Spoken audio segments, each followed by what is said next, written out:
All right, good afternoon, everyone. I'm Sean Seymour, the John P. Murphy Foundation Professor of Law here at Notre Dame Law School. I welcome you to this session entitled, What Should It Mean for a Catholic University to be Anti-Racist? So our speakers are Dean Robert Visher of the University of St. Thomas School of Law and Dean Marcus Cole of Notre Dame Law School. So here's how we'll proceed. So after giving a brief bio for each speaker, Dean Visher will share his remarks, followed by Dean Cole. We'll then move to an open discussion where I invite you to ask questions and share comments. And you see the microphones up here at the front. So I will begin with Dean Visher. So Dean Visher's scholarship explores the intersection of law, religion, and public policy, with a particular focus on the religious and moral dimensions of professional identity. Dean Visher has published a book with Cambridge entitled Martin Luther King Jr. and the Morality of Legal Practice, Lessons in Love and Justice. He's published articles in the Notre Dame Law Review, the Georgetown Journal of Legal Ethics, Stanford Journal of Law and Policy, the Journal of Law and Religion, the Journal of Catholic Social Thought, and elsewhere. Dean Visher writes for the magazine Commonweal and blogs regularly at Mirror of Justice. Dean Visher came to St. Thomas from St. John's University Law School, where he was an assistant professor and fellow of the Vincentian Center for Church and Society. Previously, Dean Visher practiced with Kirkland and Ellis in Chicago. Now to Dean Cole. So Dean Cole's scholarly interests include bankruptcy and the empirical study of law and economics of commerce and finance. Dean Cole was a faculty member at Stanford Law School from 1997 until coming to Notre Dame as dean in 2019. Before Stanford, Dean Cole was an associate at Mayor Brown in Chicago. He also clerked for Judge Morris Shepard Arnold of the U.S. Court of Appeals for the Eighth Circuit. Dean Cole has served as a national fellow at the Hoover Institution, a fellow at the University of Amsterdam Center for Law and Economics, a visiting professor at several institutions around the world, and is a member of the U.S. Court of Appeals for the Ninth Circuit's Bankruptcy Judicial Advisory Committee. So now I'll turn it over to Dean Visher. Thank you, Sean. Why do universities exist? If our answers extend no further than workforce readiness or socially beneficial research, we have settled for an incomplete vision of higher education's potential. In his 1990 statement, Ex Corde Ecclesiae, Pope John Paul II described a Catholic university as an authentic community animated by the Spirit of Christ, with a common dedication to the truth and a common vision of the dignity of the human person. As we're experiencing seemingly intractable racial strife in our country, when Catholic universities can demonstrate what it means in the real world to be an authentic community animated by the Spirit of Christ, now is the time we can demonstrate why our vision matters. Since George Floyd's murder, American universities have accelerated their efforts to call out and remedy racial injustice. Critical race theory has loomed large in these efforts, though possibly not as large as been feared by opponents, who see in its tenets the demise of distinctive American and maybe Catholic values. The anti-racism work of Ibram Kendi has been embraced as a linchpin of various initiatives to strengthen diversity, equity, and inclusion on campus, including at Catholic colleges and universities. Student protesters keep the pressure on administrators to push forward with efforts to dismantle systems and practices that contribute to racial disparities. Other stakeholders object to these efforts because of what they see as a disregard of important beliefs, norms, and priorities. Now, I am not addressing this as a philosopher. I'm not addressing it as a theologian. I'm not addressing it as a critical race theorist. I'm addressing this from the decidedly non-glamorous vantage point of a university administrator. In my case, as the dean of a Catholic law school. This means I do not have the luxury of constructing beautiful but hopelessly impractical visions of what Catholic higher education should look like in an ideal world. I need to be faithful to our mission. I also need to make enrollment goals. My decisions cannot be dictated by market trends, but neither can they ignore market trends. So let's start with a basic question. Is anti-racism inconsistent with the Catholic mission of my law school? Not at all. In my estimation, it fully aligns with Catholic teaching to be anti-racist, just as it would be to be anti-lying or anti-misogyny. It means that we're not just passively avoiding racism, but working proactively to tear down systemic inequities shaped by racism and equip members of our community to reject racist ideas, practices, and prejudices. Now, does this mean that every advocate of anti-racism interprets the movement in terms that align with Catholic teaching? No, but let's not lose sight of the forest for the trees. My primary concern is not that Catholic higher ed is pursuing anti-racism in ways that conflict with church teaching, although that may be happening. It's that we are undertaking anti-racism in ways that lack a full grounding in church teaching, that fail to take advantage of the resources we have available, making our work both less distinctive and ultimately less effective.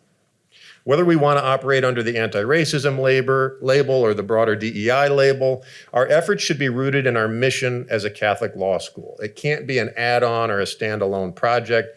It's important to frame this work as part of our call to bear witness to the truth of human dignity and the conditions necessary for human flourishing. Pope Francis and many other voices within our tradition have provided encouraging and challenging exhortations on these issues that are by no means the exclusive sources of insight, but they should be grounding elements for our work. Through all the tumult of the past couple of years, the DEI work at Catholic universities, in my estimation, looks strikingly similar to the DEI work occurring throughout higher education. To the extent that Catholic universities follow the lead of secular universities on these issues, does that reflect the fact that paths of progress are not contingent on institutional identity, or that schools fear being perceived as standing on the wrong side of the racial justice movement? At a time when racial justice work is an urgent priority across higher education, what should it mean for a Catholic university to be anti-racist? I'd like to lay out 4 attributes that I believe should be distinctive hallmarks of anti-racism in Catholic higher education. First, our work for racial justice should be local, particular, and practical more than general, global, and theoretical. I grew up in a white suburb of Chicago and attended white public schools. It was comfortable for me to direct my attention to injustice far away.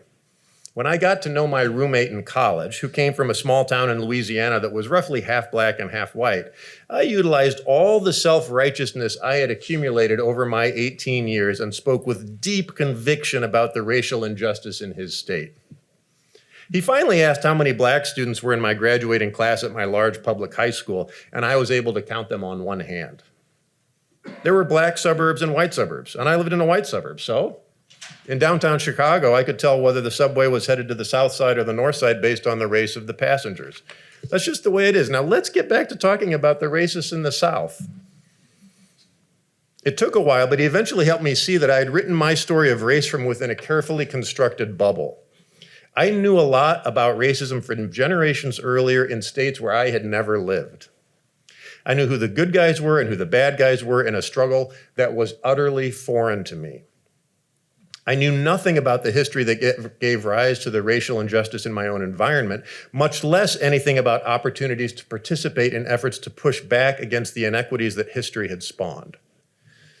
If Catholic universities are going to tackle racial injustice in their own communities, it means they need to help students understand racial injustice in their own communities. This is especially important to make sure we're all getting pulled out of our bubbles, which can be very resistant to puncturing when the gaze turns to the situation close to home.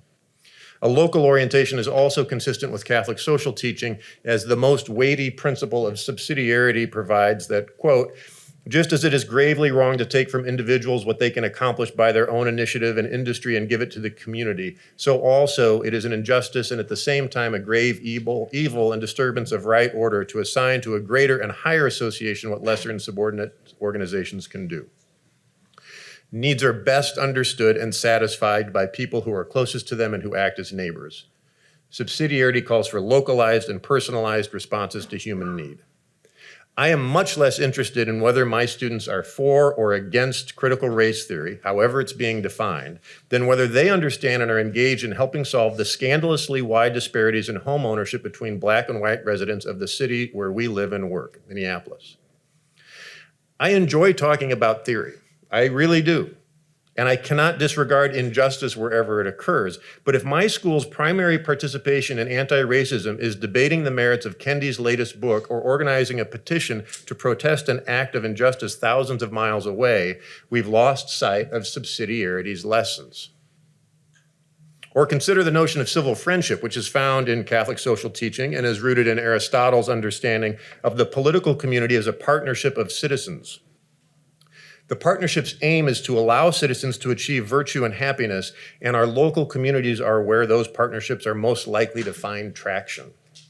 The local is important not primarily as a microcosm of a larger national struggle between worldviews, but as a path to relationship. It's where civil friendship can most easily be realized. Opposing views on critical race theory should not preclude collaboration on practical steps to address demonstrable injustices in our local communities. Civil friendship does not mean we should withdraw our attention from national affairs, but it should encourage us to facilitate even greater attention to the local matters that will strengthen our understanding that relationships are essential to social progress. I am not urging us to elevate the individual over broader forms of injustice. Yes, Dr. King was correct in his observation that injustice anywhere is a threat to justice everywhere. And I believe in systemic racial injustice. That is, that racist decisions and beliefs have left legacies that shape our systems today. But I also think that systemic injustice tends to be best addressed by focusing on particular local systems. The economic struggles of Black residents on the north side of Minneapolis emerged from a history of real decisions made by real people over many years. Theories can provide a helpful lens, but theories are no substitute for an actual encounter with reality. As anti-racist Catholic universities, let's lead with local, practical, and particular engagement. Just as it's a misunderstanding of what it means to be a politically engaged citizen to construe our vote for US president as our primary form of political engagement, it's a misunderstanding of what it means to be an anti-racist Catholic university to construe our affirmation of the latest trend in DEI theory as our primary institutional expression of anti-racism. The second attribute, an anti-racist Catholic university should prioritize moral formation, not tribal sorting. Our efforts to build diverse, equitable, and inclusive campuses must feature accountability marked by grace and humility. Is our work in this area reflecting the truth that, as Solzhenitsyn puts it, the line between good and evil runs through every human heart? Dividing the sheep from the goats is up to our Lord. Our anti-racism efforts should not be premised on simplistic narratives about who embodies chosen values and who does not. We're all on a journey, and we need to support each other wherever we are on that journey, not by validating inaction, but by pushing each other toward growth. That requires transparency and vulnerability. When I was a young attorney in Chicago, I volunteered to teach anti-discrimination law to public housing residents facing relocation as part of the city's plan to reduce concentrations of poverty. As high-rise projects were torn down, residents were to receive Section 8 housing vouchers that would allow them to move to the suburbs. At the outset, I was wildly ineffective in the role because I assumed that the residents would be enthusiastic about the prospect of escaping the projects and moving to the suburbs where I had grown up. Instead, I was met by fear and anxiety. For those high-rise projects, though far from ideal, had served as the only community that many of the residents had ever known. And the suburbs of my childhood had not always provided a welcoming environment for Black residents, to say the least. Only by meeting and talking face-to-face with these residents did I gain a powerful reminder that my story is not the story. That was not the end of my journey when it comes to understanding racial injustice and developing a capacity to build relationships across difference. Was the attitude I brought to that first meeting with public housing tenants best characterized as anti-racist? Probably not. Was it racist? I hope not, but I guess it depends on our definitions. For some anti-racism advocates, such as Ibram Kendi, there's no middle ground. Everything is either racist or anti-racist. The danger, as I see it, is a preoccupation with a binary classification can be a distraction from my own accountability for growth, which also requires an extension of grace to cover situations where I fall short. Further, progress in our understanding and advocacy does not shield even the most enlightened Catholic university or set of Catholic university stakeholders from self-righteousness, from demonizing those who don't see the world the same way, from losing sight of grace. Sin is real, as is our capacity for self-delusion. Reinhold Niebuhr, whose work aimed at recapturing the reality and relevance of original sin, lamented modern society's failure to recognize that no matter how impressive its achievements, quote, there is no level of human, moral, or social achievement in which there's not some corruption of inordinate self-love. We all have a darkly unconscious sense of our insignificance in the total scheme of things, so we strive to compensate for that insignificance. So human conflicts are not just about survival. They are, according to Niebuhr, conflicts in which each man or group seeks to guard its power and prestige against the peril of competing expressions of power and pride. Niebuhr, of course, was a significant influence on Dr. King, and in King's words, Niebuhr made me aware of the complexity of human motives and the reality of sin on every level of man's existence. King was optimistic about the arc of history, but it didn't allow him just to sit back and watch our natural tendencies work themselves out over time. He saw that humans have an uncanny ability to use our minds to rationalize our actions, and he worked to keep the capacities for both good and evil in clear view. That the line between good and evil runs through every human heart means we must take seriously the moral formation of every person in our university communities. Today's university jeopardizes its ability to speak to today's campus protesters to the extent that the university has departed from that mission. Many families now approach college through a strictly economic lens for understandable reasons. Coupled with increasing concern that the identification and cultivation of particular virtues presumes a moral paternalism that no longer fits, cost-benefit analysis threatens to push more aspirational norms to the margins. The hollowing out of the mission makes it difficult to engage meaningfully with today's campus protesters. After all, they're not demanding better job training, they're demanding a more inclusive community. It's a deeply moral demand. The Catholic vision of education has always been about formation, a relational endeavor that is best undertaken in communities marked by dialogue, interpersonal modeling, and opportunities for reflection and growth. This foundational orientation doesn't make answers to deep and difficult questions about diversity and inclusion easy, but it means that these questions are not distractions from the educational mission. They're why the church operates universities in the first place. Do our campus cultures facilitate formation? Do we avoid hard conversations or do we lean into the pain? If growth requires vulnerability, are we attentive to the conditions necessary for vulnerability to take root? Sometimes the rhetoric around DEI work today provides an easy runway for shaming, which is a tough environment for vulnerability. And too often the remedy for higher education's past marginalization of certain voices is not ensuring that all voices are empowered to be heard, but simply to relegate a different set of voices to the margins. I don't mean to suggest that higher education has succeeded in bringing the voices of Black and brown students, faculty, and staff into the center of the conversation. I think we still have work to do on that front. But we need to be careful not to equate the absence of dissent from campus orthodoxy with full and authentic participation of formerly marginalized voices.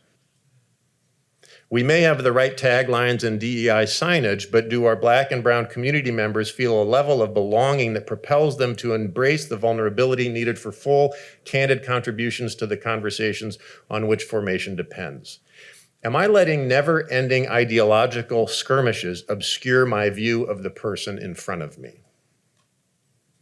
One of my faculty colleagues was a leader in our local Black Lives Matter movement, and relatively early in the movement, she led protesters onto the expressway in downtown Minneapolis and shut it down. As you might guess, as dean, I received a lot of angry phone calls about why we weren't firing that professor, what sort of role models do we want for our students, et cetera. So I was wrestling a lot with how to respond.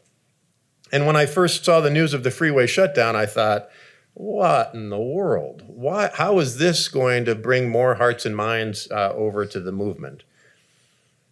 But then another question occurred to me. How desperate would I have to be to walk out onto I-94 on a dark and rainy night?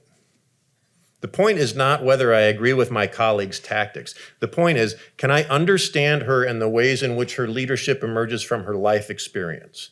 Have we built a law school culture where I can be vulnerable enough to let her perspective impact me, or are we just self-contained sets of fixed beliefs ready for battle? The other part of the formation challenge for me is that I'm a white man who's never experienced the pain of discrimination or marginalization because of the color of my skin. George Floyd was murdered 3 miles from our law school. While the video was painful for me to watch, it did not bring to the surface deep pain from my past. That deeper level of trauma was just not there. So as a leader in those moments, being supportive and empathetic without being inauthentic is hard, but really, really important. And I think that requires me to do a lot more listening than talking. I need to understand the pain without pretending that I have experienced the pain. I'm not suggesting I've figured all that out, but that's the journey. Can we create an environment of cognitive empathy where our connection with each other propels us toward moral growth? One last point on the importance of formation at an anti-racist Catholic university. We cannot cede our moral agency or discernment to others. Sometimes there are suggestions in the anti-racist literature, I'm thinking of Robin DiAngelo's White Fragility, for example, that as a white person, I cannot judge whether I'm anti-racist. That's a decision only my black friends and colleagues can make. I'm not sure what to do with that other than to say I think it's a dangerous path to go down. Third attribute. Members of an anti-racist Catholic university community must work for racial justice within relationship, not as a precondition to relationship. A few years ago, after a police shooting, protesters occupied the street outside one of our police precincts in Minneapolis for several weeks. At the same time, my teenage daughter was struggling in her faith, in part because she didn't see the church addressing the social justice issues about which she was passionate. I saw on social media that protesters were going to have a Sunday morning worship time at the encampment in front of the police station, and I had that sinking feeling of being nudged by the Spirit to do something I really didn't want to do, take my daughter to the encampment for worship. As context, my general reaction to protests aligns with Andy Rooney's observation that no matter what the cause is, he always wants to bring his own sign to the protest that says, it's not that simple. But we went. And we prayed and sang and worshiped with the men and women camping out in the street in the hope of shutting down the police station. It wasn't a big crowd, so it had the intimacy of a prayer circle. We were cognizant of the particular men and women who were standing next to us joined in prayer. The personal connection reminded me that these were not the protesters. They were each a child of God with their own life story, gifts, and pain, and I was called to be in relationship with them. Pope Francis has spoken frequently of our need to build a culture of encounter, to push back on the prevailing culture of indifference. What does a culture of encounter look like in the DEI space? Several years ago, before same-sex marriage had been adopted, we were debating it in one class, and a first-year student who had just graduated from a very small, quite conservative Catholic college made the argument that legalizing same-sex marriage would mean that there's no reason not to legalize marrying one's pet. As you might guess, the class erupted. I can still see the look on his face after class, shaken by the response to his misguided comment. What does a culture of encounter look like for that student? What does accountability look like? What does grace look like? Or earlier this semester, during the first week of class, I was teaching Plessy versus Ferguson, and the student I called on to tell me what the statute at issue said substituted the word non-white for colored as she was reading the text of the statute. Well, that's a different word. That's not what the statute said, and the text matters. What led her to make that change? What does a culture of encounter mean when we are presented with the myriad choices our classmates and colleagues make every day about language, about how we present ourselves to others, about how we try to build trust across difference? And what does it look like for the next student who says the word colored when I ask him or her to recite the facts of the case? Those two examples aren't extraordinary or dramatic. They are happening all the time. How should a culture of encounter respond? Well, I think encounter means at a minimum, I have to respond to the person, not to the theories or ideologies that may be reflected in the person's choices or behavior. Pope Francis has written that, quote, solidarity finds concrete expression in service before the concrete gaze of those we serve. Solidarity, he says, always looks to their faces, touches their flesh, senses their closeness, and even in some cases suffers that closeness. Service is never ideological, for we do not serve ideas, we serve people. Encounter also means, and I don't use this term in a trite or cliched way, that an anti-racist Catholic university must never lose sight of the importance of kindness. Pope Francis, again, writes, kindness ought to be cultivated. It's not a superficial bourgeois virtue. Because it entails esteem and respect for others, once kindness becomes a culture within society, it transforms lifestyles, relationships, and the ways ideas are discussed and compared. It opens new paths where hostility and conflict would burn all bridges. And I would connect kindness to another attribute that has fallen out of favor in some circles, civility. Voices are on both the left and the right suggest that the stakes of our battles are too high to worry about civility. And Dr. King, I would say, offers a helpful reminder on that front too. He made civility a centerpiece of his work. Even though he grew up in a society that was hardwired for his subjugation and exclusion, civility was central. His insistence on the non-negotiable need to respect every person cost him credibility in the wake of more pessimistic analyses offered by figures such as Malcolm X and Stokely Carmichael. But his contrary stance is captured in his assertion that we affirm our mutual dignity by recognizing one another as subjects in relationship. He relentlessly championed the notion that the self cannot be self without other selves, and I cannot reach fulfillment without thou. Seen in this light, his call to justice was about more than lifting up the marginalized and oppressed. It was about healing the relationships that are broken by marginalization and oppression, connecting us all with our true natures as created, mutually dependent beings. This provided firm boundaries for the means he was willing to employ in his pursuit of justice. He recognized the necessity of conflict, but he swore off not just physical violence, but a violence of spirit that would degrade or demean anyone, even his fiercest opponents. Justice's call is not ultimately about power, it is about relationship. As such, the means we employ in the work of anti-racism bear witness to how we view our fellow children of God. As King reminded us during the tumult of the civil rights movement, hate is always tragic. It is injurious to the hater as it is to the hated. It distorts the personality and scars the soul. That prison cells, firebombs, and police dogs could not shake King from his commitment to civility speaks volumes about its importance to his work and to ours. Fourth and finally, an anti-racist Catholic university will not be afraid to make people uncomfortable.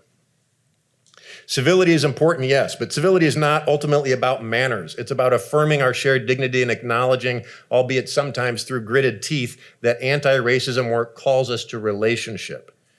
But civility should not be mistaken as a need for everyone to like me or as a commitment to keeping everyone comfortable. It will encounter resistance, especially if it is local, practical, and particular. As with many areas of moral judgment, we're much quicker to point fingers than we are to engage in deep soul-searching and corrective action. Indeed, when the critical gaze turns to us, we push back powerfully. Again, I'll give an example from King's life. The changing public reaction to him. From August 1964 to August 1966, Gallup surveys showed that the percentage of Americans who viewed King unfavorably jumped from 38% to 63%. Now, in the years leading up to 1964, he had led the Montgomery bus boycott. He had spoken at the funerals of the girls killed in the Birmingham church bombing. He wrote Letter from a Birmingham Jail. He brought worldwide attention to Bull Connor's regime, gave his I Have a Dream speech. So what happened between 64 and 66? Well, he publicly opposed the Vietnam War for the first time, which could explain part of the shift. I think the bigger change, though, was that King shifted his gaze to the North. He moved to Chicago and launched his first civil rights campaign outside the Deep South. I grew up hearing a lot about the civil rights struggle in Selma, Birmingham, Montgomery. I was an adult before I learned about the marches King led in Chicago, where he encountered what he described as the most hostile crowds of his life. Rather than target a Southern society that advertised its segregation policies for all to see, he now protested deeply embedded real estate practices such as steering and redlining that kept Black people locked in Northern ghettos. In 1965, he predicted, if we can break the system in Chicago, it can be broken any place in the country.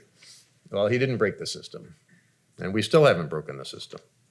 It's easier to like King when he helps me feel morally righteous and confident in my place on the right side of history. I would never refuse service to someone based on the color of their skin. I would never turn the dogs loose on peaceful protesters. We're less comfortable with King. I'm less comfortable with King when he starts asking what I'm doing about the inequality in my own community, about how I'm being particular, practical, and local. That makes me very uncomfortable. King did not mistake true peace for the superficial avoidance of conflict.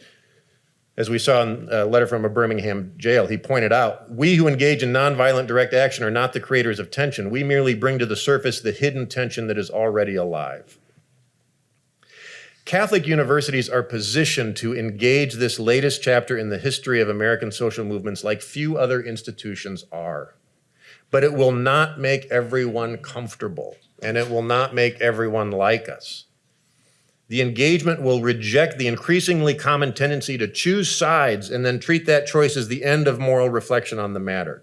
Those who have been formed by Catholic higher education should stand ready to walk in the shoes of those on all sides who are too easily demonized, to help translate justifiable anger into social change and to help build bridges across the racial divide, not through arm's length pronouncements, but through the messiness of real relationships.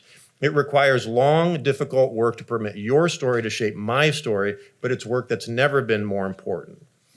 It's also important to note, and I don't mean this as a cop-out or a downer to end on, but while our DEI outcomes matter, we need to remember a theme underscored by both Pope Francis and Dr. King. In responding to racism, we are called to faithfulness, not necessarily to success. We are created for relationship, and we are called to help heal relationships broken by sin and systemic injustice. We bear witness to that truth, especially when the restored relationships and the resulting beloved community lie beyond our view. In his most recent encyclical addressing the importance of community, Pope Francis explains that, quote, what is important is not constantly achieving great results, but to place our hope in the hidden power of the seeds of goodness we sow, and thus to initiate processes whose fruits will be reaped by others. Becoming an anti-racist Catholic university is not about jumping on a bandwagon or placating angry students or adjusting to a new enrollment landscape or preparing our students to succeed in a more diverse workplace. We are bearing witness to the truth of the human person and the relationships that are essential to our flourishing. Thank you.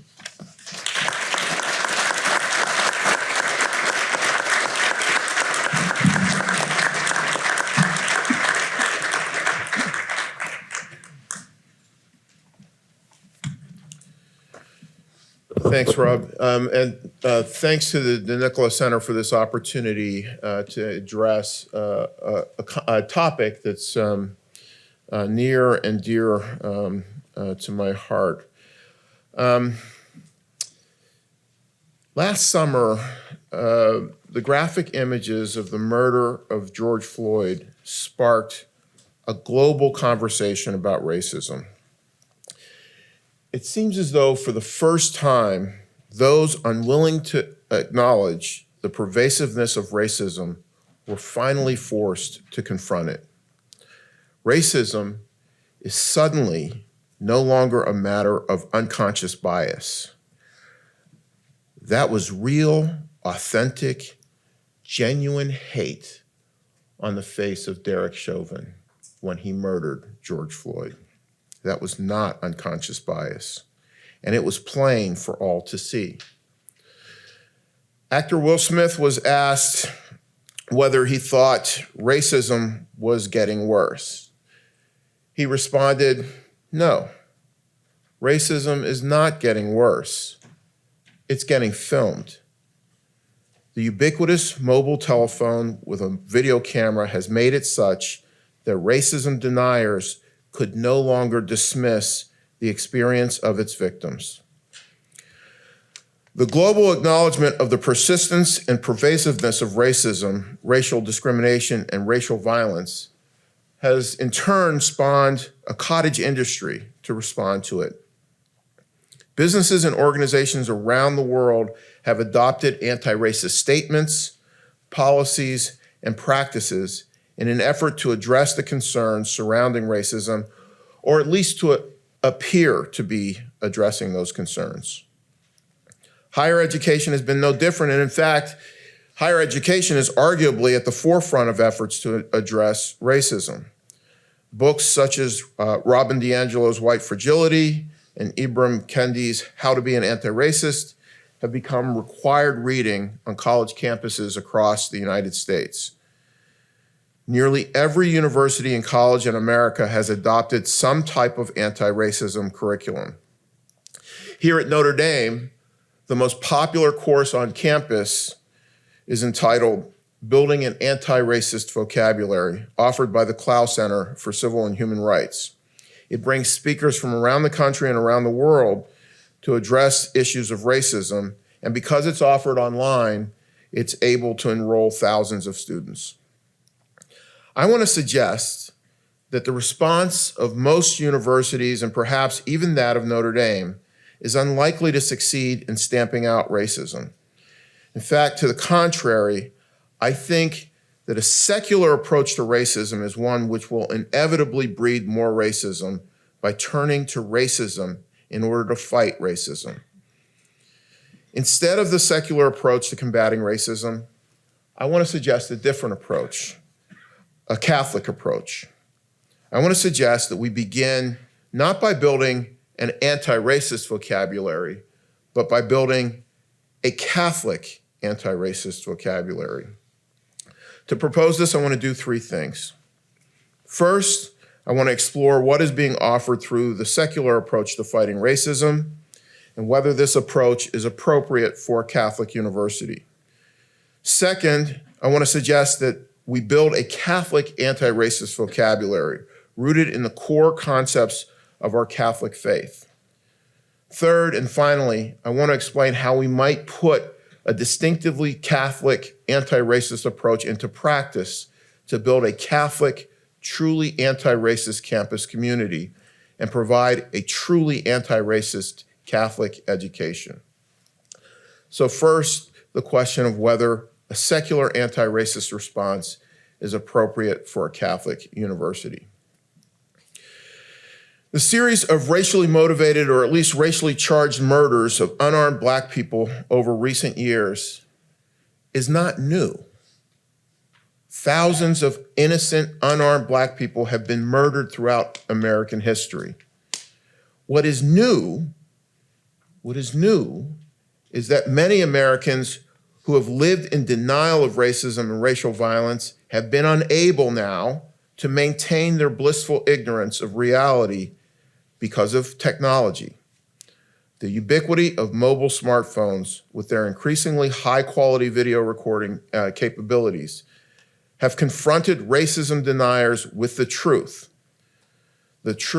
about our society, and yes, the truth about themselves. They can no longer deny that racism exists. They can no longer deny that racism is pervasive. And yes, they can no longer deny that they've been in denial. There is no longer a fence upon which to sit. You are either part of the solution or you are part of the problem. So many people who do not want to be part of the problem have decided to reach for solutions, and there are plenty on offer. The aforementioned Robin DiAngelo writes about white people for white people, suggesting that they confront and cure their own psychological frailty in order to make the world a better, less racist place. Other books have traced the history of racism in the United States and untold stories of race massacres and lynchings. The unearthing of these historical accounts has given life to the once moribund concept of critical race theory. Though many of us thought critical race theory to be a defunct, unuseful approach to legal analysis, critical race theory has seemingly risen from the dead as something completely new and different. It was once an approach that suggested that all of American law could be explained through case outcomes that were based on race and racism. White people win in courts of law and in the legislature. Today, the terminology of critical race theory has a completely new and different meaning depending on whom you're speaking to and what they want you to believe. It could mean anything from we ought to teach Black history in schools as part of true American history to America is a racist country built upon evil foundations for the purpose of perpetuating white supremacy to anything in between. The current battles over critical race theory do not even start with a common definition of what it is or an acknowledgement that it isn't what it once was. Ibram Kendi's book has received perhaps the most traction of all of the anti-racism approaches adopted in the wake of George Floyd's murder. In it, he uses his own life experiences to illuminate the impact of racism. He argues that racism is more than just feelings. It's an entire infrastructure of policies and institutions that perpetuate subjugation and oppression. According to Kendi, being non-racist is not enough. Once one becomes aware of racism, one must choose sides, either embrace racism or actively become anti-racist. Being an anti-racist, according to Kendi, in turn requires persistent self-awareness, constant self-criticism, and regular self-examination. What many of the secular anti-racism approaches have in common is that they seemingly adopt the segregation of souls identified as a necessary underpinning of racism. D'Angelo is explicit in explaining that she is writing to white people so that white people can examine themselves and fix themselves. Kendi, while not as explicit as D'Angelo, writes about a problem that appears in his mind to only be able to be fixed if white people could stop their denial, become self-aware, and correct their behavior. In short, the secular analyses of racism is that white people created this problem and white people must take responsibility for fixing it. Universities embracing these secular analyses have crafted secular approaches to the problem of racism. Since the view expressed is that white people are responsible for racism, and since the behavior and tendencies of white people perpetuate it, it is only a simple next step in this analysis to conclude that if white people won't control themselves, then institutional control, coercion, is in order. This conclusion then justifies a whole range of approaches to anti-racism, many of which were long ago dismissed as unconstitutional and morally wrong. Quotas and set-asides have reemerged in the University of 2021, even as they had been banished from campuses nationwide by Supreme Court decisions nearly 20 years ago. In law schools, for example, it's commonplace for law reviews to require racially and gender-balanced symposium panels, even to go so far as to stipulate how many women and minorities must be on each panel. In short, secular approaches to anti-racism have resorted to racism. Proponents of such approaches rarely deny it. Instead, they cite the failure of other approaches and frustration with the lack of progress as justifications.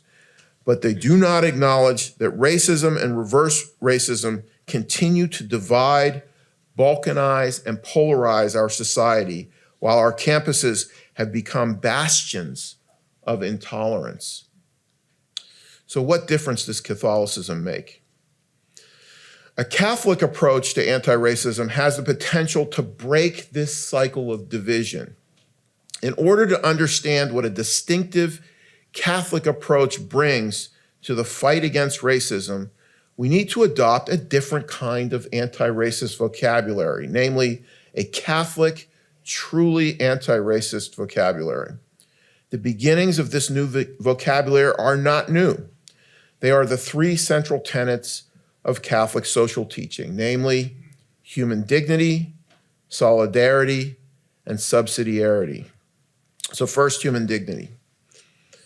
A Catholic approach to anti-racism begins in the core tenet that each one of us is made by God in the image and likeness of God. This means that each human life is worthy of dignity and respect from conception through death and into eternity.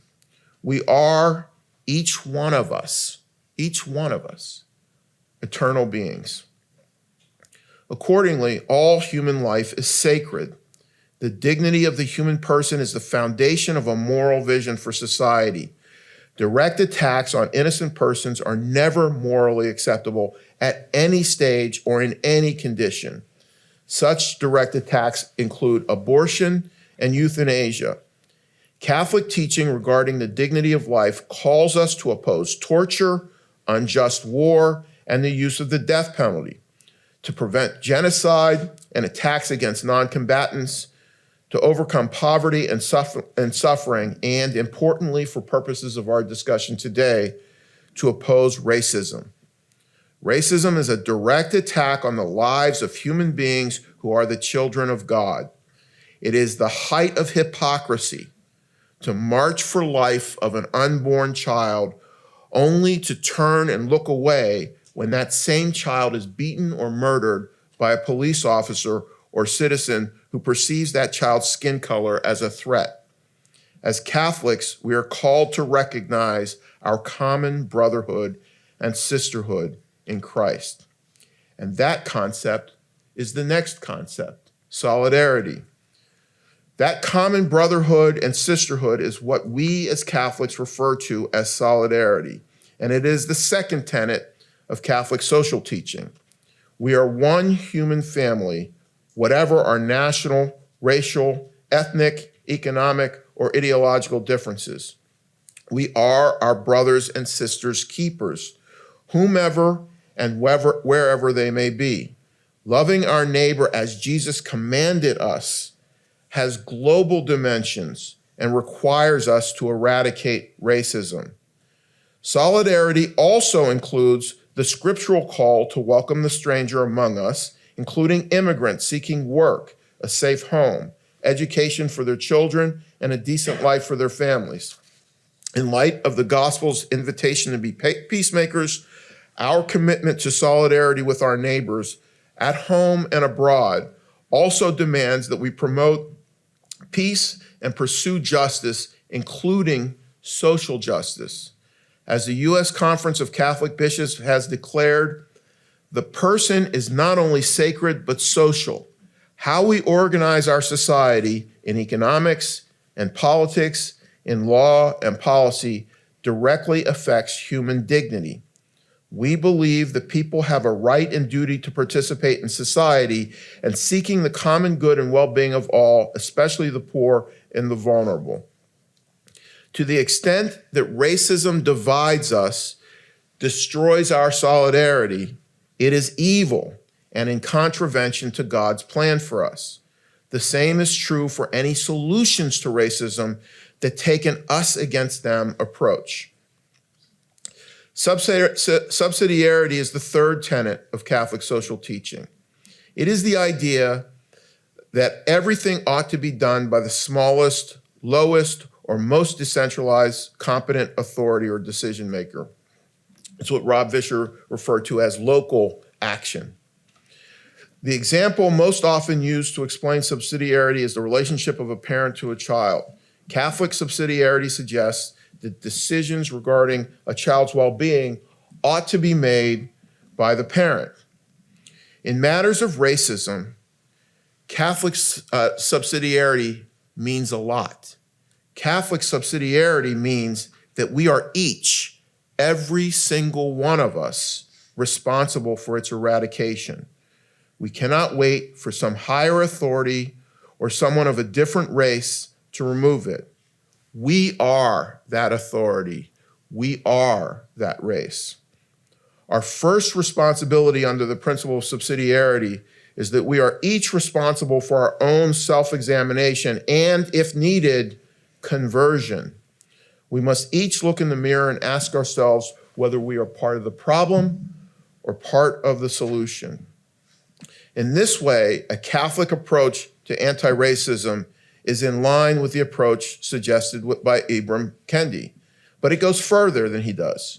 A Catholic approach to anti-racism insists that we each individually take responsibility for racism and its eradication, whether we see ourselves as perpetrators of it or its victims. In short, subsidiarity and solidarity taken together recognizes this truth, that we are all victims of racism, whether we recognize it or not, and whether others see us as victims or not. So how do we put a Catholic anti-racist response into practice at a Catholic university? Now that we understand what a Catholic approach to anti-racism is, how do we put it into practice? To be sure, the modern university is a multidimensional and multifaceted institution with many, many moving parts. There are, however, three aspects or functions of a modern university where a Catholic anti-racist approach can have a salient and meaningful impact, namely admissions, the hiring of faculty and staff, and the curriculum. While I will address each of these three, I don't mean to suggest that policies such as academic freedom or freedom of speech or curricular activities are not at the core of what a university does or should be about. I merely hope to demonstrate how a Catholic approach to anti-racism affects decision-making. So first, with regard to admissions. In the fever-pitched rush to achieve a diversified student body, many universities and colleges have set targets and goals. Many have adopted extreme measures to meet these targets and goals, including quotas. These efforts became so pervasive at the end of the last century that 9 states adopted legislation to prevent such practices. And even in the face of such legislation, colleges and universities have adopted workarounds and proxies for race, like socioeconomic status. As economic opportunity spread, economic opportunity in turn blurred the racial divide between economic classes, so that proxies became less accurate. To achieve racial diversity, many schools have directly considered race as a component of the admissions decision. The recent trend to abandon standardized testing is the latest in efforts to remove barriers to assembling a racially diverse student body.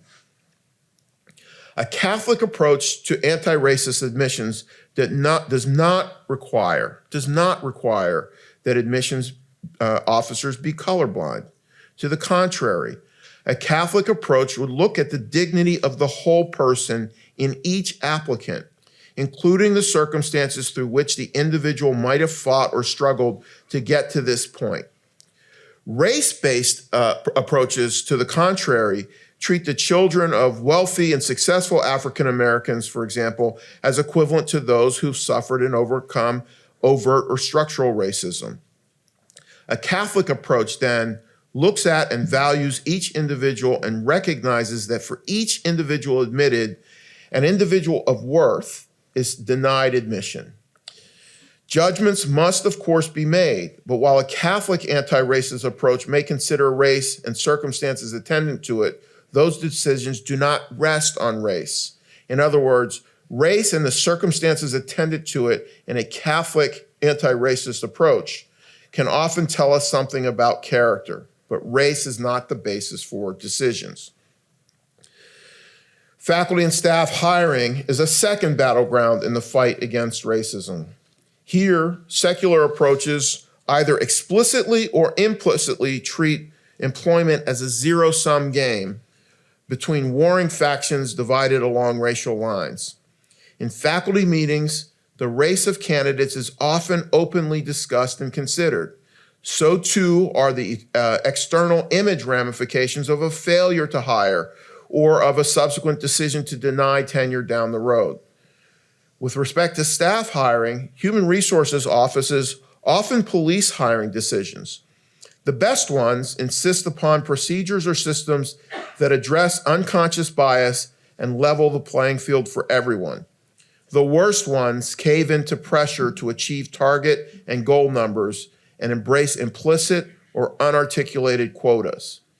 A Catholic anti-racist approach shares the best practices of those university human resources departments which adopt neutral practices, procedures, and systems for hiring the most qualified staff available. With respect to faculty hiring, where there is much more subjectivity, neutral procedures and systems can reveal and remove biases and unfair motives. Another place where a Catholic anti-racist approach can achieve real, lasting, and meaningful results is in the curriculum. Today, many campuses have seen their curricular offerings captured by particular ideologies, hoping to shape the thinking of the next generation in a political war with the other side. The Catholic anti-racist approach requires critical self-reflection. This, in turn, requires the development of true critical thinking skills. A traditional liberal arts education rooted in the Western canon has few rivals when it comes to developing critical thinking skills. But before I'm accused of using Catholic social teaching to defend the Western canon and the history and literature written by dead white men, I want to assure you that I'm doing no such thing. Instead, a Catholic anti-racist curriculum would recognize that there is value in much of the material, the traditional material taught by institutions of higher learning. But our true history and literature is comprised of much more than the traditional canon. Rather than throwing the baby out with the bathwater, a Catholic anti-racist approach would seek to develop critical thinking skills through a combination of the best works available. This means a recognition that James Baldwin, Toni Morrison, Zora Neale Hurston, Richard Wright, and Ralph Ellison are part of the best of what American literature has to offer, and that these writers should be taught to all students alongside Jeremy Bentham, Mark Twain, John Stuart Mill, David Hume, and John Milton. If you are white and have never been introduced to Ralph Ellison's Invisible Man, Toni Morrison's The Bluest Eye, or Zora Neale Hurston's Their Eyes Were Watching God, then you too are a victim of racism. If you are white and have never studied the history of immigrant agent laws in the South, the Great Migration, or lynching, or de facto segregation in the North, and restrictive covenants in the North, then you too have been deprived of American history. You too are victims of racism. Rob Visher noted that he didn't even learn of the civil rights marches in Chicago until he was an adult. You too are a victim of racism. A Catholic anti-racism curriculum cures this for everyone by providing the best of our literature, our history, and ideas to everyone. Each one of us is worth that because each one of us is made in the image and likeness of God. In the end, a Catholic university ought to take a Catholic anti-racist approach to higher education. It ought to recognize that everyone is, in some way, a victim of racism. You might not be as much of a victim of racism as the person sitting next to you, but make no mistake about it, you've been victimized because you've been deprived. A Catholic university should do everything it can to eradicate racism, not just from its campus, but from the society which surrounds it as well. It ought to make human dignity, solidarity, and subsidiarity not just part of our daily vocabulary, but a real and meaningful part of our daily lives. Thank you.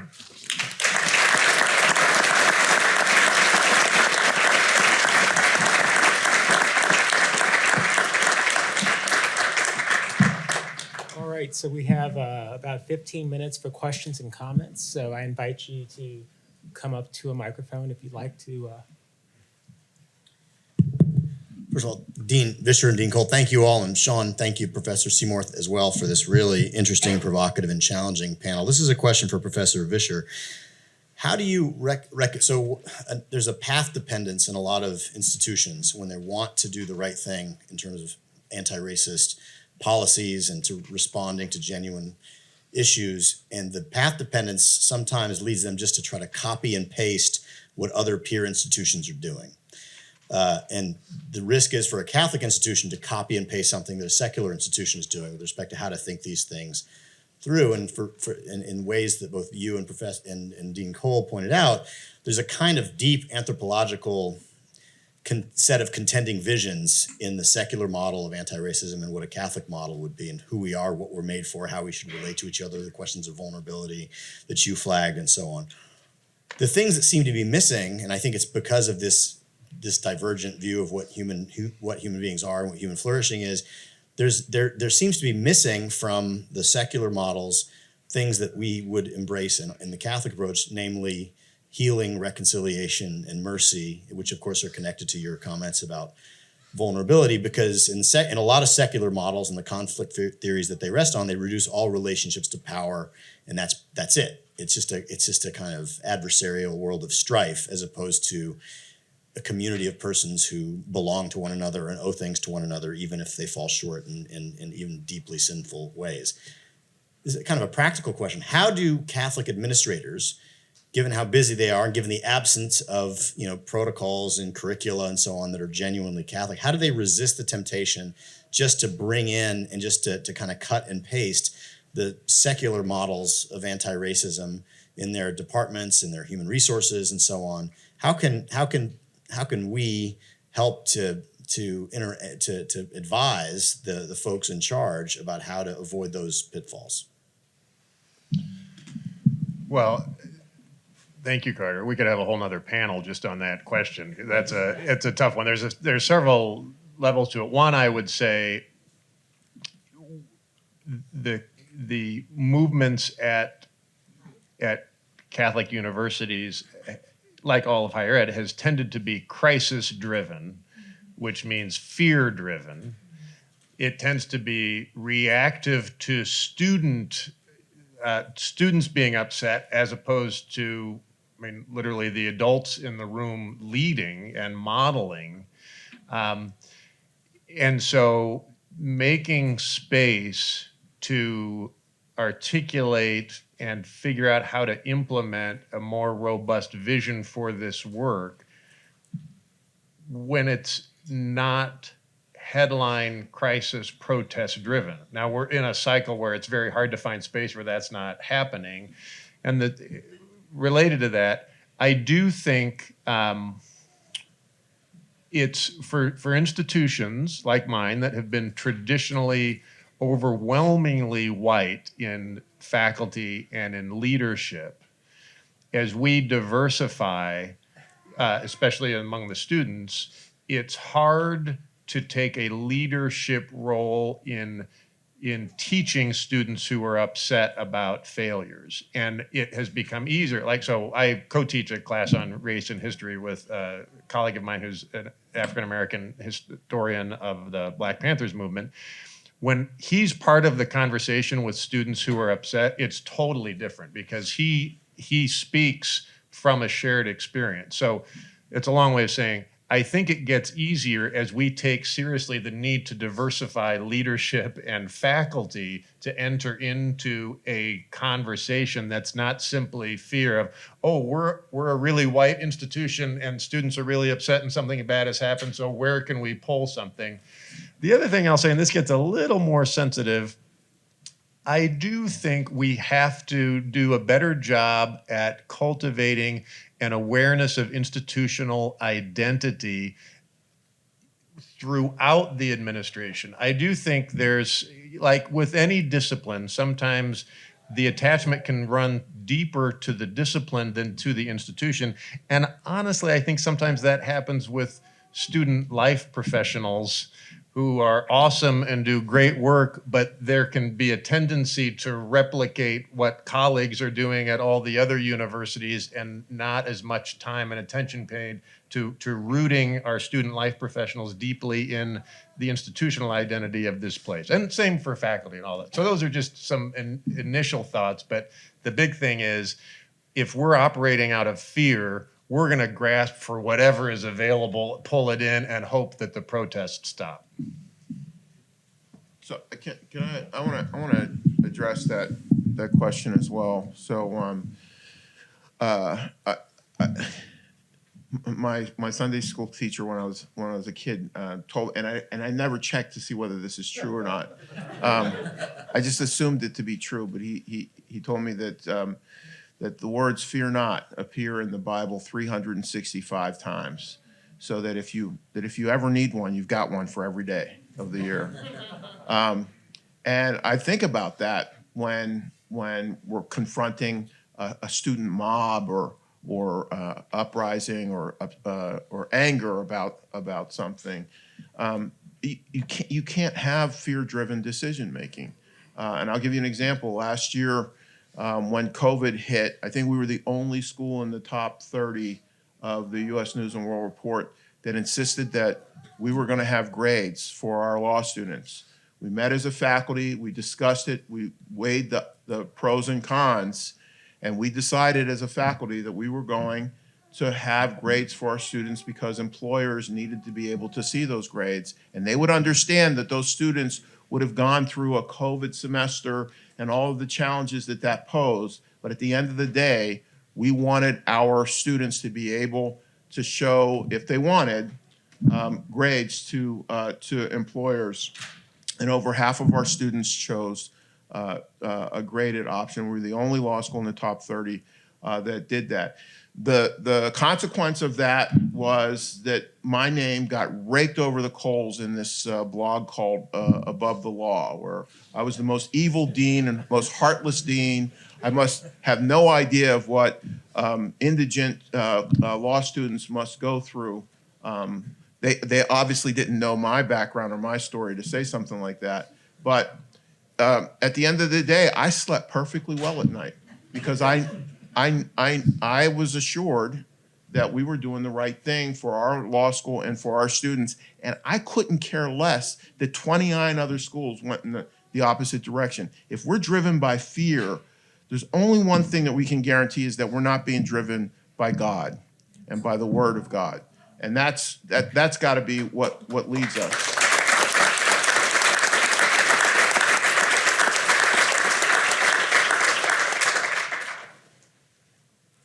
I'm Karis Churchill. I'm from Dallas, Texas. Thank you all for your thought-provoking talks. Dean Cole, I have a question about your suggestion of a Catholic anti-racist vocabulary. So obviously racism is real, but reasonable people disagree on whether there is more than one human race. So if someone wants to adopt the Catholic anti-racist vocabulary that you recommend, how would you advise that person to think about when to use the term races as opposed to ethnicities? Yeah, so I think it's a great question. There's an entire literature about how socially constructed race is. To me, with a Catholic approach, it doesn't really matter, because what I'm suggesting with a Catholic approach is that it's not identity-based, right? So Dean Visher talked about the class that he co-teaches with another instructor, and that the other instructor's identity then makes that other instructor more credible when it comes to discussing certain topics with students, particularly students of a similar background. What I'm suggesting is that a Catholic anti-racist vocabulary suggests that we all have experienced racism. The question is, some of us acknowledge it and others won't. You are all victims of living in a racist society. And we don't have to determine whether we're of different races. We're all of the human race. And by virtue of the fact that we're of the human race, we've experienced racism. Now, that racism may affect us differently because of how we're situated in society, but we don't have to draw those distinctions or draw the lines that sociologists and anthropologists tell us are artificial. A Catholic approach says that we are all in this together. We've all got skin in the game. It's just a matter of recognizing it.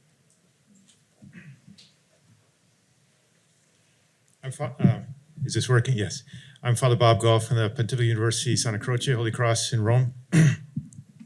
We have experience in Rome at our university. I think is very different from many American universities because you really have students from all over the world and ethnicities and tribes and so forth.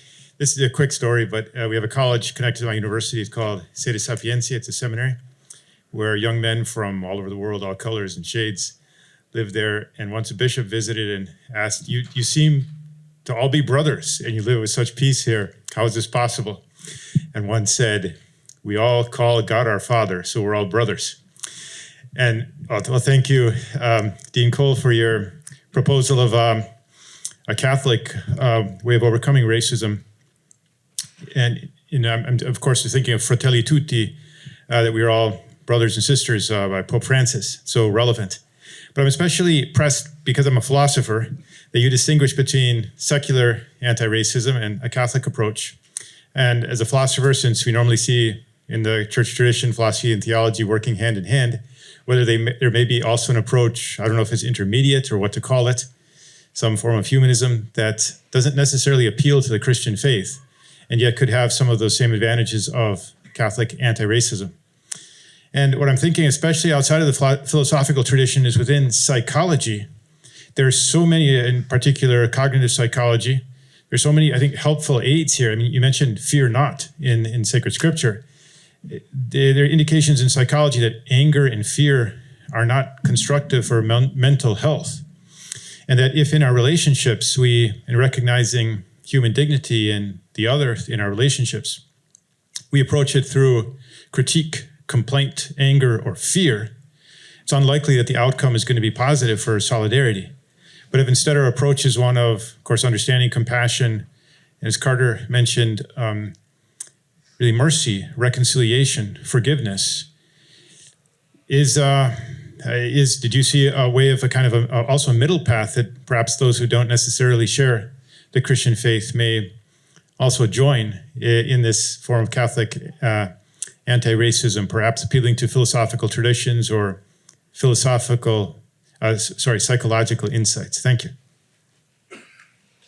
So I don't know that you have to be Catholic or Christian to believe in human dignity or brotherhood or recognize the power of individual action. And that's all that Catholic social teaching brings to the table.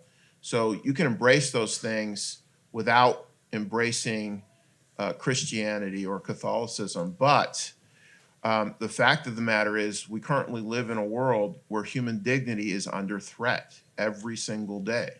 Right? We live in a world where there's abortion. In California, they're pressing Catholic hospitals to adopt euthanasia principles and to assist in assisted suicide. Human dignity is under threat every day. It's not a concept that is as broadly shared as we might hope. And so I believe that if there's a middle ground, that middle ground has to share those basic tenets, even if the adherents don't embrace Christianity or Catholicism.